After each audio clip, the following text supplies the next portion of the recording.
السلام علیکم و رحمت الله و برکاته. برادر عزیز و گرانقدر، عزیز جان، حرام حرام هست و هر جا باشد حرام هست. شما وقتی یک جایی کار میکنید، شما آزاد هستید، کسی شما رو مجبور نکرده است اینجا کار بکنید. اگر کافر هستند، خب نمیخوای کار کنی، نکن.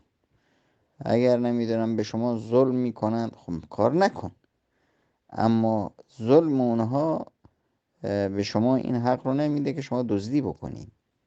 یعنی وقتی که شما 10 نفر کار میکنید و میگید 12 نفر، یعنی شما دارید به اونها به خودتون در واقع دارید ظلم میکنید.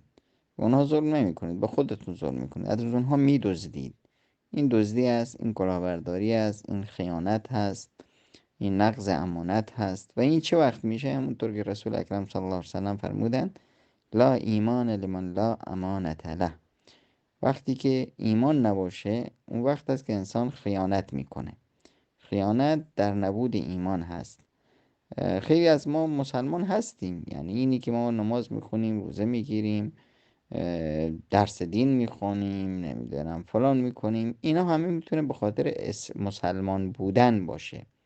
افراد مسلمان هستن و همه دارن قرآن حفظ میکنن، این هم قرآن حفظ میکنه، مسلمان هست. همه نماز میرن، این هم نماز میره، مسلمان هست. این دلیل ایمان نیست. ایمان این است که مراقب الله بودن، متقی بودن.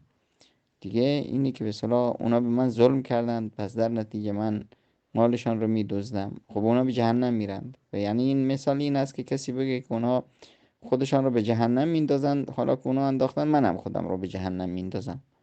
این نشد. خب اگر اونها دزدی میکنند، شما حق ندارید دزدی بکنید. اونها ظلم میکنند، شما حق ندارید ظلم بکنید، حق ندارید دزدی بکنید. اگر اونها ظلم کردن نمیخوای، خب کار ول کن، برو. اما کار میکنی، میدونی هم ظلم میکنن، کار میکنی از باب مجبوری، از باب هر چیزی، حق ندارید ظلم کنید. بخصوص شمایی که در کشورهای کافری هستید. کشورهای کافری وظیفه مسلمانان دوچندان میشود. شما در تاجیکستان می بودید، ظلم میکردید، میگفتن محمود ظالم است.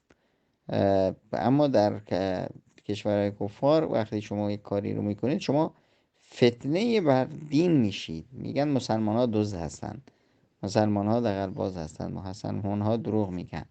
اون وقت شما باعث میشید که کافر به طرف اسلام نیاد. این یک گناه بسیار بزرگ و گناه کبیر است. جزاکم الله خیرا و شکر الله لکم.